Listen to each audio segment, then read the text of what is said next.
Good morning, or depending when you're watching this, good afternoon, good evening, or good night. My name's Ross, and as always told, Out of Voice Radio. So today, we're going to be looking at a very exciting new card from the upcoming Ultra Prism expansion. It's Cresselia. Now, recently we did have a quick look at Weavile. That was one of the booster box promos you get in Japan when you buy a box of Ultra Sun or Ultra Moon. They are two separate little sets in Japan. This is the other one. And there's a lot about Cresselia to like. Now, it is a psychic Pokemon, which means you're hitting weakness against stuff like Garbodor and Espeon especially. That's pretty good. Oh, yeah. And the whole Buzzwole thing, which is big. More on that in a moment. And it's weak to psychic, which means it's weak to Espeon and Garbodor, a bit of an issue. Retreat cost of 1 is quite nice, although it's actually kind of annoying because you may well not have any energy on there. More on that in a moment. And 120 HP is fine. It's alright. But as we're going to see in a moment, we'd like it to be higher.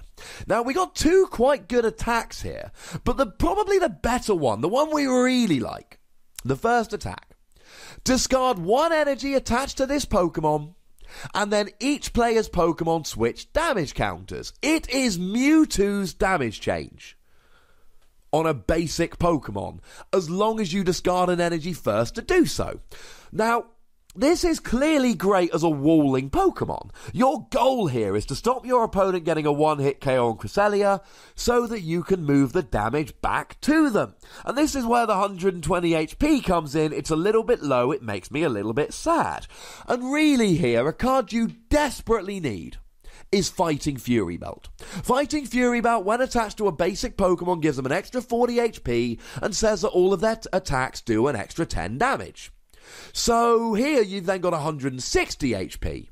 And as long as they hit you, you don't need to worry about them later getting rid of it. So usually they hit you for 150, you survive because of Fighting Fury Bout. You then go to the bench or something, but in any future turn, if they drop a Field Blower to get rid of that Fighting Fury Bout, then you just kind of sit there a little bit sad, because then you get KO'd in the middle of a turn. But the thing with Cresselia is, either they Field Blower the Fighting Fury Bout when they attack, or they never get a chance because you damage change it over. And that is the key thing here. You don't need to be worried about your opponent taking a mid-turn KO by playing a Field Blower like something like Tapu Bulu would be, because they often play Fighting Fury Belt. No, ladies and gentlemen, either they get the KO now, or you move the damage back over. The thing is, if they do get rid of Fighting Fury Bout, you've only got 120 HP, and even if they don't, it's 160. But let's take something like a Metagross, for instance. How cool is this?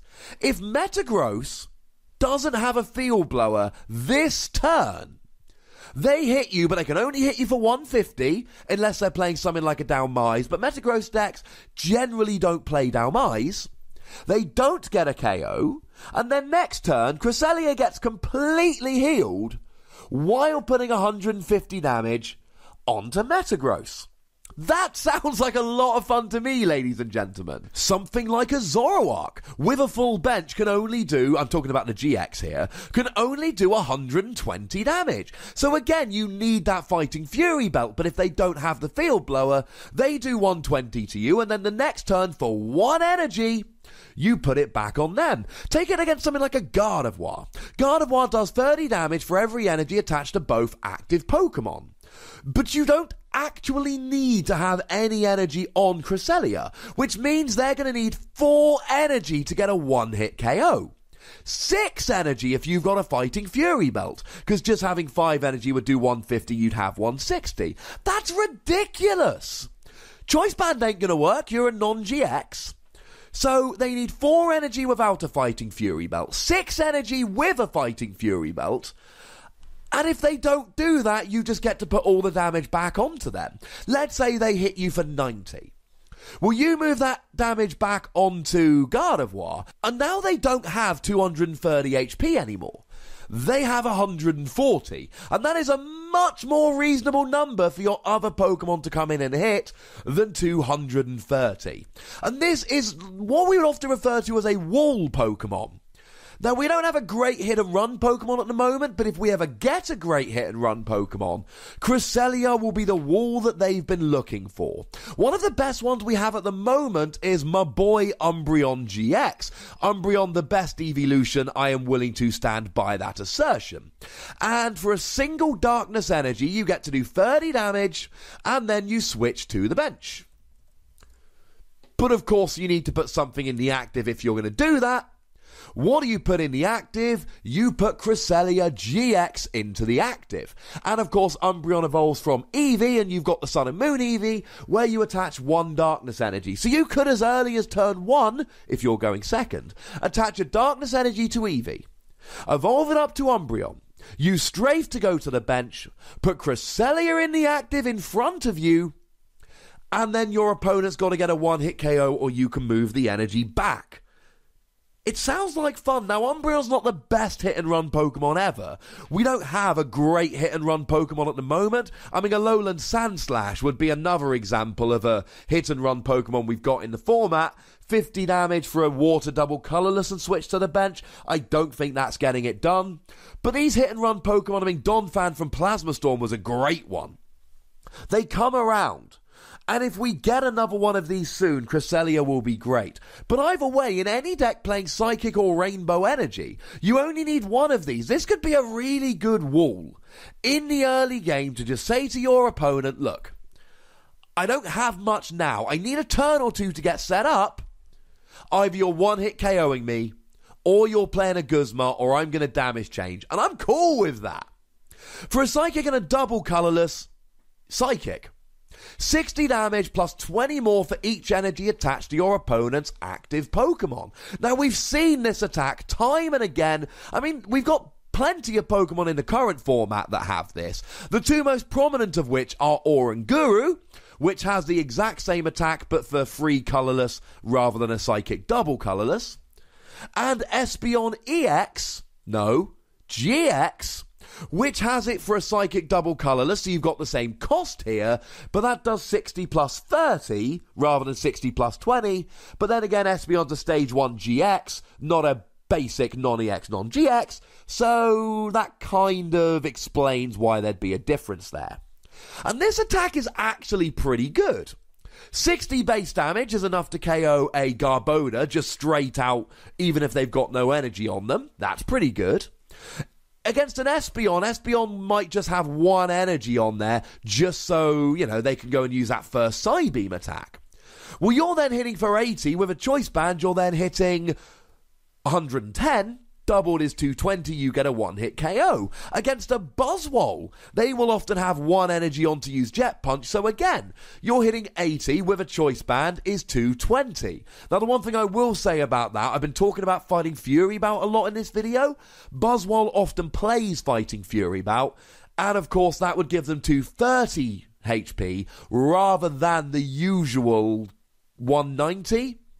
And you're only doing 220, so you would need them to put a second energy on to get a one-hit KO if they get a Fighting Fury Bout. Having said that, as long as they don't play something like an Ace Roller to scupper you, you can just do 220, they're not KO'd, and at some point in the next couple of turns, you grab yourself a Field Blower, get rid of it, and take a mid-turn KO, like your opponent can't do because of your damage change. I've been talking about a bunch of Pokemon lately, like Rotom, like Weavile, and I've been scoring them quite highly. And the reason is they are adaptable. They can go into any deck. This is a basic Pokemon that uses a single energy. Any deck playing Psychic Energy or Rainbow Energy can take advantage of Cresselia. And this first attack, if you don't get one hit KO'd, is great. We saw it with Mewtwo, we've been seeing it with Ice Path GX, with Alolan Ninetales. Although Alolan Ninetales just moves the damage off you, it doesn't swap between you and your opponent. So it's actually better. You don't take their damage, you just give them yours. But then again, it's a GX attack. Of course it's better. It's a great attack. Psychic is not a great attack, but it's a useful attack.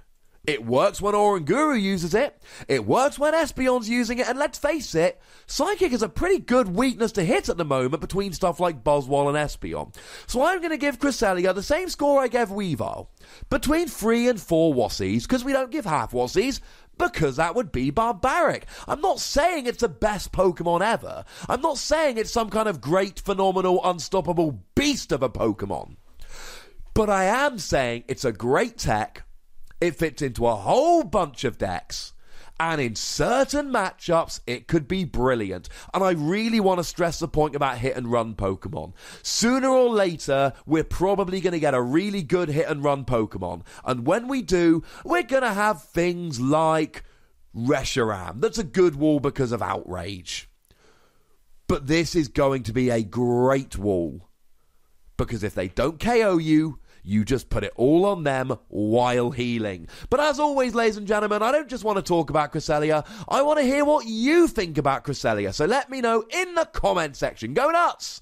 Be nice. Make sure you like this video, subscribe to this channel, follow me on Twitter at TheWassie, and Twitch for some live action at twitch.tv/PTCGRadio. If you want to support the channel, get some bonus pods, etc., you can do so at patreon.com/PTCGRadio. But by far the most important thing, as always, is to look after yourselves until next time. Thank you very much for watching. My name's Ross, and you've been watching PTCG Radio.